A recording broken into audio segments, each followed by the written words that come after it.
Hi, this is Kerry with Multicopter Warehouse, and today we're taking a look at the new Phantom 3 Standard. Now, we've already seen the Phantom 3 Advanced and Professional, and this is a new one that's just been released called the Standard, which is a step below the Advanced model. Some things to note about this that make it different are, instead of the new Phantom 3 remote control like you see on the Advanced Standard, this is the same style as the old Phantom 2 remote with the gimbal wheel on the side, and instead of having the Wi-Fi extender like the Vision Plus, which was a big block on the back, it's now built inside the controller. And like the Vision Plus, it has a mobile device clamp that goes on the front here, and unlike the Advanced and the Pro, this is only going to take up to a large phone or very, very small tablet, like maybe an iPhone 6 Plus. Other than that, you're not going to get a full-size tablet on this one like you can on the Advanced and the Professional. So that's a big difference with the controller. We also don't have dedicated keys for starting and stopping video and for taking pictures and reviewing the pictures, changing the exposure. All that stuff's going to be done through the application, the DJI Go app, which is the same app that we have for the Phantom 3s. So the controller, quite a bit different, does have the rechargeable battery in it, charged through the USB cable. We have the S1 and S2, which are being used for GPS and ADI mode and intelligent orientation control. There's no programmable buttons on the back either, like we have with the Phantom 3 Advanced and Standard. The copter itself is the same basic copter. It has the same flight controller, some of the same electronics. The motors are slightly different. They don't have the edges on them like we see in the newer ones. There's no vision position sensor on here like we have on the higher end models. And the camera is slightly different, where the Pro will shoot up to 4K video at 30 frames per second or 1080 at 60 frames per second. And the Advanced will go up to 1080 at 60 frames per second.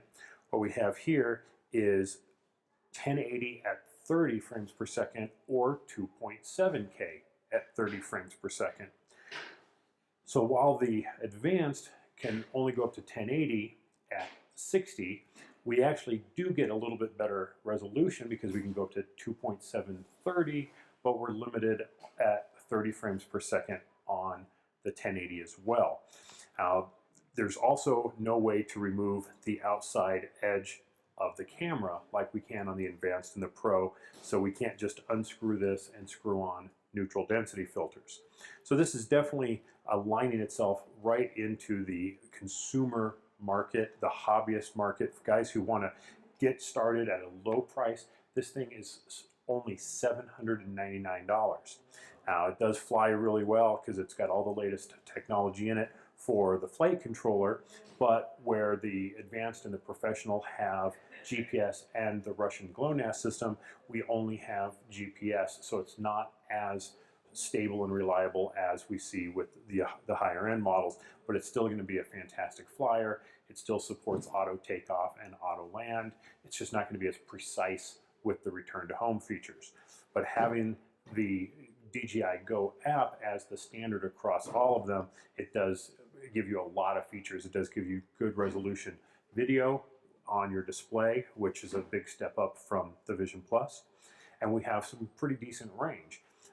Our testing, we actually had this out at a mile, where it's only rated to go a half mile, versus the Phantom 3 is rated at 1.25 miles, and we've actually seen significantly more than that. So you are going to get some decent range, anywhere from a half mile to a mile in range, depending on the conditions.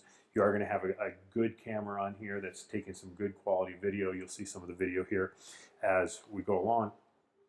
But you don't have the indoor stability because there's no vision position sensor.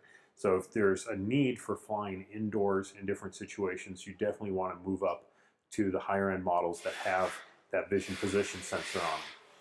Again, with the remote, the clamp on here is going to be a limiting factor for a lot of people who may want to go to an iPad mini or something where this clamp is not going to support that. You'd have to rig something up here for a different holder or get some kind of adapter. But in the time being, for the typical consumer market, at $799 with a battery for $149, you have a complete ready-to-fly system with an extra battery for under $1,000. So that's it. This is the Phantom 3 Standard. Look for it to be available here very, very soon at multicopterwarehouse.com. Thanks for watching. We'll catch you next time. Bye-bye.